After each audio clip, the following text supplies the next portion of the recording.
నమస్తే, welcome to real news. విద్యుత్తులో వీళ్ళు తీసుకొచ్చిన సంస్కరణలు, అలాగే వ్యవస్థలు పటిష్టంగా నిర్వహించడం మూలానే మేము ఈరోజు కరెంటు ఛార్జీలు తగ్గించగలిగామని చెప్పి ముఖ్యమంత్రి చంద్రబాబు గారు మాట్లాడుతున్నారు. కానీ కూటమి ప్రభుత్వం అధికారంలోకి వచ్చిన సంవత్సర కాలంలోనే కొన్ని వేల కోట్ల వరకు ట్రూ అప్ ఛార్జీల పేరుతో ప్రజలపై భారం మోపి వసూలు చేశారని, ఏపీఈఆర్సీ గట్టిగా ముట్టికాయలు వేయడం వల్ల ఇప్పుడు రేట్లు తగ్గించి తామేదో చేస్తే కరెంటు ఛార్జీలు తగ్గాయి అన్నట్టు ఇప్పుడు కూటమి ప్రభుత్వం ప్రచారం చేస్తోంది అని చెప్పి ఇటు వైసీపీ ఆరోపిస్తోంది.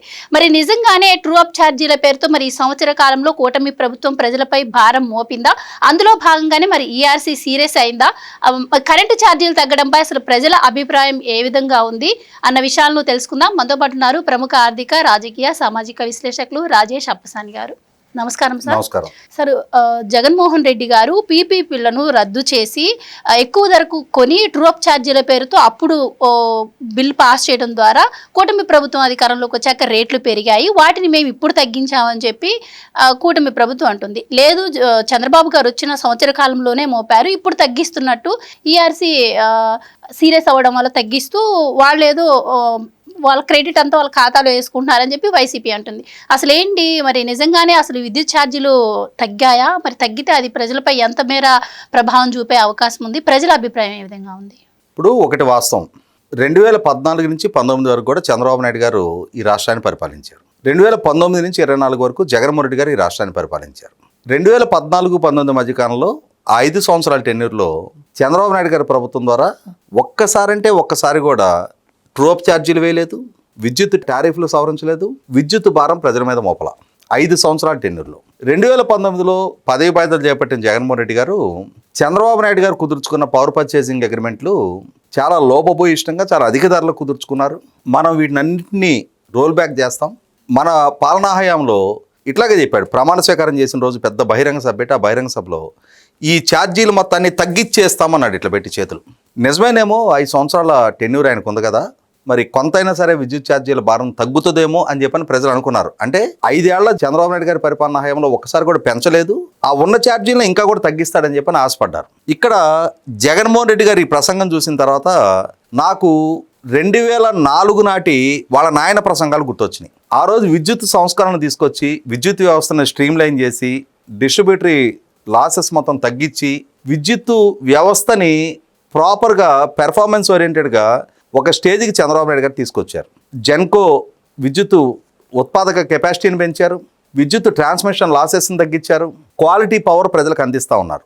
అందిస్తున్న సందర్భంలో ఆ రోజు కమ్యూనిస్ట్ పార్టీలతో కలిపి రాజశేఖర రెడ్డి గారు చంద్రబాబు నాయుడు ప్రపంచ బ్యాంకు జీతగాళ్ళలాగా మారి ప్రపంచ బ్యాంకు కండిషన్స్ని బేస్ చేసుకొని ఇవాళ ప్రజల మీద విద్యుత్ భారాన్ని మోపుతూ ఉన్నాడు. ప్రజల మీద చంద్రబాబు నాయుడు మోపుతున్న భారం దెబ్బకి ప్రజల నడ్డి విరిగిపోతుంది అని ప్రచారం చేశాడు.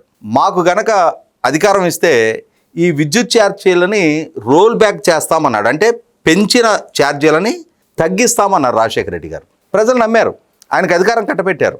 ఆయన ఎన్నికలకు ముందు రైతులకు ఉచిత విద్యుత్ ఇస్తానని కూడా వాగ్దానం చేశారు. అలాగే అధికారంలోకి వచ్చారు. అధికారంలోకి రాగానే ఆయన తొలి సంతకం ఉచిత విద్యుత్ మీద చేశారు. 100% తన వాగ్దానాన్ని నిలుపుకున్నారు. ఇవాళ జెన్కో కరెంటు తయారు చేస్తుంది, డిస్కంల కరెంటు సరఫరా చేస్తున్నాయి. జెన్కో తయారు చేసిన కరెంటుని డిస్కంల ద్వారా వచ్చిన కరెంటుని రైతాంగం వాడుకుంటున్నారు ఉచితంగా. కానీ రాజశేఖర రెడ్డి గారి ప్రభుత్వం రైతులకి ఉచితంగా ఇస్తున్నామని చెప్పని ఒక నిర్ణయం తీసుకోవడంతో రైతుల దగ్గర నుంచి బిల్లు కరెక్ట్ కాదు. మరి ఈ ఖర్చు అవుతున్న కరెంటుకి ఛార్జీలు ఎవరు పే చేయాలి? రాజశేఖర రెడ్డి గారి ప్రభుత్వం డిస్కంలకి రీపే చేయాలి కదా, రీఎంబర్స్ చేయాలి కదా. డిస్కంల నుంచి కరెంటు తాను చేసిన వాగ్దానానికి అనుగుణంగా రైతులకు కరెంటు ఇస్తున్నారు కదా వాళ్ళు. మరి ఫ్రీ ఆఫ్ కాస్ట్ కరెంట్ రాదు కదా, రైతులు ఫ్రీగా వాడుకుంటున్నారు. కానీ ఉత్పత్తి, ఈ సరఫరా, ఈ యంత్రాంగం, ఈ జీతాలు ఇవన్నీ ఫ్రీగా జరగవు కదా. మరి దాన్ని భర్తీ చేయాల్సిన బాధ్యత ఎవరిది? రాజశేఖర రెడ్డి గారు తన మొత్తం టెన్యూర్లో not even single rupee reimburse చేయలే. దాని పర్యవసానం 2009 సెప్టెంబర్ 2 ఆయన దురదృష్టవశాత్తు హెలికాప్టర్ ప్రమాదంలో చనిపోయే నాటికి ఈ ఉచిత విద్యుత్ బిల్లు 34,000 కోట్ల రూపాయలు అక్యుములేటెడ్ బర్డెన్ డిస్కంల మీద మిగిలిపోయింది. అప్పుడు ముఖ్యమంత్రిగా పదవి బాధ్యతలు చేపట్టిన రోసే గారు, కిరణ్ కుమార్ రెడ్డి గారు మొట్టమొదటగా ట్రూ అప్ ఛార్జీలు అనే పదాన్ని మనకు పరిచయం చేశారు. అంతకుముందు మనకి ఈ పదం తెలియదు. ఆ 34,000 కోట్లు నెలకింత చొప్పున వడ్డించుకుంటా వచ్చి మన నుంచే రాజశేఖర రెడ్డి గారు పదే చెప్పే నడ్డి విరగొట్టడం అనేది ఆయన ఎన్నికల మేనిఫెస్టోలో ఆయన చేసిన వాగ్దానం, ఆయనకు అధికారం దక్కించిన వాగ్దానాన్ని ప్రజల నెత్తిన మోపి ప్రజల నుంచి వసూలు చేసి కట్టించారు 34,000 కోట్లు. ఆ రోజు అంతే, నేను రోల్ బ్యాక్ చేస్తా అన్నాడు, రోల్ బ్యాక్ చేయలే, ఏం చేయలే. చేయకపోగా మళ్ళీ తిరిగి ప్రజల నెత్తిన 34,000 కోట్లు ఆయన పెట్టిన బకాయి ప్రజల చేత కట్టించారు. Same to same Jaganmohan Reddy కూడా నేను విద్యుత్ ఛార్జీలు తగ్గిస్తాను ఇట్లా అనేవాడు. ఎన్నికల ప్రచారం పాదయాత్రలో బాదుడే బాదుడు అనేవాడు ఇట్లా పెట్టి. ఒక్కసారి కూడా చంద్రబాబు నాయుడు విద్యుత్ ఛార్జీలు పెంచలేదని తెలుసు. అయినా సరే ప్రజలు కూడా ఈ ప్రచారం దీంట్లో పడిపోయి నిజమేనేమో మనకు తెలియకుండా చంద్రబాబు నాయుడు మన మీద మోపేస్తున్నాడేమో భారం అని చెప్పి నమ్మేశారు. జగన్మోహన్ రెడ్డిని గెలిపించారు.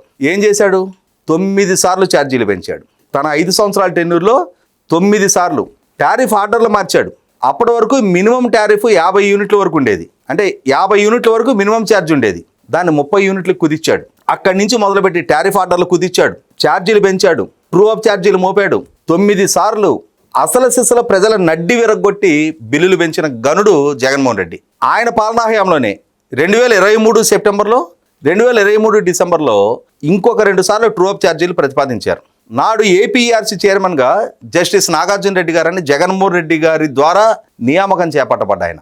ఆయన 2019 ఎన్నికలకు ముందు జగన్మోహన్ రెడ్డి గారి గెలుపు కోసం న్యూట్రల్ ముసుగులో నాడు చంద్రబాబు నాయుడు గారి ప్రభుత్వానికి వ్యతిరేకంగా చాలా విస్తృతంగా ప్రచారాలు చేసిన వ్యక్తి. చంద్రబాబు నాయుడు గారి కన్నా జగన్మోహన్ రెడ్డి గారు అయితే బ్రహ్మాండం భజగోవిందం బద్దలవుద్ది అని చెప్పని ప్రచారం చేసిన వ్యక్తి. ఆ కృతజ్ఞతాపూర్వకంగా తాను అధికారంలోకి రాగానే ఈ ఏపీఆర్సీ చైర్మన్ చేశాడు. చైర్మన్గా చేయగానే ఆయన ఆ స్వామి భక్తి ప్రదర్శిస్తా 2024 ఎన్నికలు రాబోతూ ఉన్నాయి. ఇప్పటికే 9 సార్లు కరెంటు ఛార్జీలు పెంచబడి ఉన్నాయి. ఇప్పుడు ఈ సెప్టెంబర్లో డిసెంబర్లో కూడా ఈఆర్సీ ప్రతిపాదన ఆమోదిస్తే ఎలక్షన్స్ ముందు మళ్ళొకసారి 2 ఛార్జీలు కరెంటు ఛార్జీలు పెరిగితే జగన్మోహన్ రెడ్డికి ఎక్కడ యాంటీగా అవుద్దోననే ఉద్దేశంతో ఆయన ఆ ప్రతిపాదనలు స్వీకరించకుండా అట్టిపెట్టి పెండింగ్ పెట్టి వాటిని తాను 2024 ఆగస్టులో రిటైర్ అయ్యి దిగిపోతున్నాడు. ఆ దిగిపోబోయే ముందు ఆ ప్రతిపాదనను ఆమోదించి వెళ్ళాడు. అంటే జగన్మోహన్ రెడ్డి పరిపాలనా హయాంలో ప్రతిపాదించబడ్డ ట్రూ అప్ ఛార్జీలు ఓవరాల్గా 19,000 కోట్లు. అవి ఆ 19,000 కోట్లని 13,000 కోట్లకి ఏపీఈఆర్సీ ద్వారా ఆమోదించి ఆయన దిగిపోయాడు. ఆ దిగిపోయిన ప్రతిపాదనలు ఏపీఈఆర్సీ ఆమోదించిన తర్వాత ప్రభుత్వం ముందు 2 ఆప్షన్స్ ఉంటాయి. వాటిని అమలుపరచటమా, లేదు అని అంటే 13,000 కోట్ల రూపాయలు క్రాస్ సబ్సిడీ ప్రభుత్వం భరించటమా. జగన్మోహన్ రెడ్డి సృష్టించిన ఆర్థిక విధ్వంస నేపథ్యంలో లక్షలాది కోట్ల రూపాయల అప్పులు వారసత్వంగా అందిన నేపథ్యంలో 13,000 కోట్ల రూపాయలు ఆ కొత్తగా ఏర్పాటైన ప్రభుత్వం అప్పటికప్పుడు క్రాస్ సబ్సిడీ భరించే స్టేజ్లో లేదు. కాబట్టి మనకు కొంచెం బాధాకరమైన కూడా ఒక సామెత మనం చెప్పుకుంటుంటాం, బిడ్డ చనిపోయినా పురిటికం పొదలేదు అని చెప్పని. అలాగే జగన్మోహన్ రెడ్డి దిగిపోయినా కూడా ఆయన సైడ్ ఎఫెక్ట్స్, ఆయన మోపిన భారాలు ప్రజలకు వదలక ఈ 13,000 కోట్ల రూపాయలు ఆయన ద్వారా క్యారీ ఫార్వర్డ్ అయిన భారం ప్రజల మీద మోపబడింది.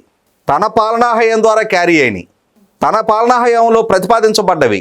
వాటిని తీసుకొచ్చి మీరు కరెంటు ఛార్జీలు తగ్గిస్తా అన్నారు, మీ పాలనా హయంలో 13,000 కోట్లు మోపారు అని చెప్పని సిగ్గు ఎగ్గు లేకుండా సాక్షిలో కథనాలు రాయిస్తూ ఉంటారు.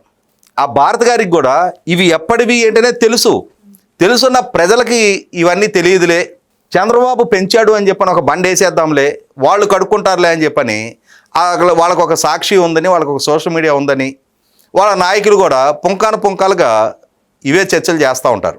ఎవరి హయాంలో ఏం జరిగింది అనేది, 14-19 మధ్య ఏం జరిగింది అనేది, 19-24 మధ్య ఈయనేం చేశాడు అనేది, ఈయన ఎన్నికలకు ముందు ఏం చెప్పాడు, తాను అధికారంలోకి వచ్చిన తర్వాత ఏం చేశాడు అనేది ప్రజలకు ఒక స్పష్టత ఉంది. కాబట్టే మొన్నటి ఎన్నికల్లో ఏ తీర్పు ఇవ్వాలో ఆ తీర్పు ఇచ్చారు. ఇచ్చినా కూడా మళ్ళీ వాళ్ళ ఈరోజు సాక్షిలో చూస్తే చంద్రబాబు నాయుడు గారి ప్రభుత్వం నిన్న ట్రూ డౌన్ ఛార్జీలు అంటే ట్రూ అప్ చూస్తూ వచ్చాం మనం. మొట్టమొదటిసారిగా ప్రభుత్వం ప్రతిపాదించబడ్డ ఖర్చు తగ్గింది కాబట్టి మేము కొంత వసూలు చేసిన దాంట్లో తగ్గించుకుంటున్నామని చెప్పారు. వీళ్ళు ఏమంటారు, వీళ్ళు అదనంగా వసూలు చేశారు. ఏపీఈఆర్సీ ద్వారా ఈ ప్రభుత్వం అధికారంలోకి వచ్చిన తర్వాత వీళ్ళు కొత్తగా ప్రతిపాదించి వసూలు చేసిన ఛార్జీలు ఏంటి అసలు ఏపీఆర్సీకి ఎప్పుడు వీళ్ళ దగ్గర నుంచి ప్రతిపాదనలు వెళ్ళినాయి? ఇప్పటిదాకా నీ ద్వారా క్యారీ అయినయే వసూలు అవుతూ ఉన్నాయి. నీ ద్వారా వసూలు చేయబడ్డ వాటిల్లో వీళ్ళ పాలనా హయాంలో ఖర్చు తగ్గించారు కాబట్టి ఇవాళ ట్రూ డౌన్ ప్రజలకు వెసులుబాటు కల్పిస్తూ ఉన్నారు. నువ్వు పెంపు ప్రతిపాదించావు, ఆ పెంచిన దాంట్లో అదనంగా వసూలైన దాంట్లో ఖర్చు అంత కాలేదు కాబట్టి, కొంచెం సమర్థవంతంగా నిర్వహణ చేశారు కాబట్టి, ఆ ఖర్చు తగ్గించగలిగారు కాబట్టి ఇవాళ ఈ 985 కోట్ల రూపాయలు ప్రజలకు వెసులుబాటు కల్పిస్తా ఇవాళ ట్రూ డౌన్ నిర్ణయం తీసుకోవడం జరిగింది. అంటే నువ్వు పెంచావు, నువ్వు పెంచిన దాంట్లోనే అనవసరంగా వసూలు చేయబడ్డ దాన్ని వీళ్ళు ఇవాళ తగ్గిస్తూ ఉన్నారు. నీ సామర్థ్యం అది ప్రజల మీద భారం మోపడం, వీళ్ళ సామర్థ్యం భారం తగ్గించడం. నిన్న విద్యుత్ శాఖ మంత్రి గొట్టిపాటి రవికుమార్ గారు కూడా మరింత భారం తగ్గిస్తాము అని చెప్తా ఉన్నారు. భవిష్యత్తులో మేం చేసిన వాగ్దానానికి అనుగుణంగా ప్రజల మీద విద్యుత్ భారాన్ని తగ్గిస్తాము అని చెప్తా ఉన్నారు. ఇవాళ 100% భారతదేశంలోనే విద్యుత్ వ్యవస్థని అత్యంత సమర్థవంతంగా నిర్వహణ చేయడం విషయంలో కానీ, అట్లాగే విద్యుత్ వ్యవస్థలో అప్పటి వరకు ఉన్న ఆంధ్రప్రదేశ్ స్టేట్ ఎలక్ట్రిసిటీ బోర్డుని ట్రాన్స్కో, జెన్కో, డిస్కమ్లుగా 3 విభాగాలుగా విభజించి రాష్ట్రాన్ని 5 జోన్లుగా చేసి సమర్థవంతంగా ట్రాన్స్ఫార్మర్ లెవెల్ వరకు మీటర్లు పెట్టి డిస్ట్రిబ్యూటరీ లాసెస్ని తగ్గించి ఇవాళ అన్ఇంటరప్టెడ్ పవర్ని ఇస్తూ అన్నిటికన్నా ముఖ్యంగా పవర్ సర్ప్లస్ రాష్ట్రంగా రాష్ట్రాన్ని మార్చిన చంద్రబాబు నాయుడు గారికి విద్యుత్ విషయంలో ఈ విధానం వంకలు పెట్టే ప్రయత్నం సాక్షి వైపు నుంచి జరగడం చూస్తుంటే ఆంజనేయ స్వామి ముందు కుప్పిగంతులు వేసినట్టు ఉంటుంది అని చెప్పని సమాజంలో వాడుకునే సామెత 100% వర్తిస్తుంది. సార్ మీరు అన్నట్టు సాక్షిలో ప్రచారాలు వచ్చాయి, కథనాలు రాశారు, పెరిగాయి. చంద్రబాబు గారు వచ్చాక కూడా ఒకసారి కరెంటు బిల్లులు పెంచడం జరిగింది. ఆ నేపథ్యంలో సాక్షిలో వాళ్ళు వార్తలు రాశారు. కానీ ఇప్పుడు తగ్గాయి, అదొక గుడ్ న్యూస్ అనే చెప్పుకోవచ్చు. And southern power, eastern power నుంచి కూడా అంటే ఏదైతే అప్పట్లో యూనిట్కి 40 పైసలు వసూలు చేశారు ఎక్స్ట్రాగా, కానీ ఇప్పుడు తగ్గింది 13 పైసలే. సదరన్ పవర్, ఈస్టర్న్ పవర్ నుంచి కూడా కొంత అమౌంట్ వెనక్కి వస్తే అది కూడా ఇంకా తగ్గే అవకాశం ఉంది అని ప్రచారం జరుగుతుంది. సో దాంట్లో వాస్తవం ఎంత ఉందంటారు? అలాగే చంద్రబాబు గారు సాంప్రదాయేతర ఇంధన వనరుల మీద దృష్టి పెడుతూ ఉంటారు. సో ఇప్పుడు సూర్యఘర్ యోజన అని ఇలాంటివి తీసుకొస్తూ ఉన్నారు. సో అలాంటివి ఇంప్లిమెంట్ చేయడం ద్వారా ఇంకా కరెంట్ ఛార్జీలు తగ్గే అవకాశం ఉంటుందంటారా? అండ్ ప్రజలు కూడా దానిపై దృష్టి పెట్టాలంటారా? మీ అభిప్రాయం అంటే పిఎం సూర్యఘర్ కనుక ప్రతి ఇంటికి ఇంప్లిమెంట్ చేసుకోగలిగితే, రూఫ్ టాప్ సోలార్ ప్యానల్స్ కనుక అమర్చుకోగలిగితే ప్రజలకు ఉచితంగానే విద్యుత్ అందటానికి ఆస్కారం ఉంటుంది.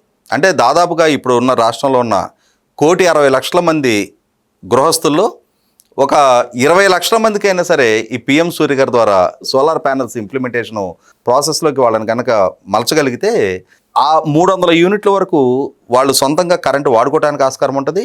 అదే టైంలో వాళ్ళు వాడుకోగా మిగిలిన కరెంటుని గ్రిడ్కి సరఫరా చేయడానికి కూడా ఆస్కారం ఉంటుంది. తద్వారా వాళ్ళకి ఎంతో కొంత ఆదాయం సమకూరడానికి కూడా ఆస్కారం ఉంటుంది.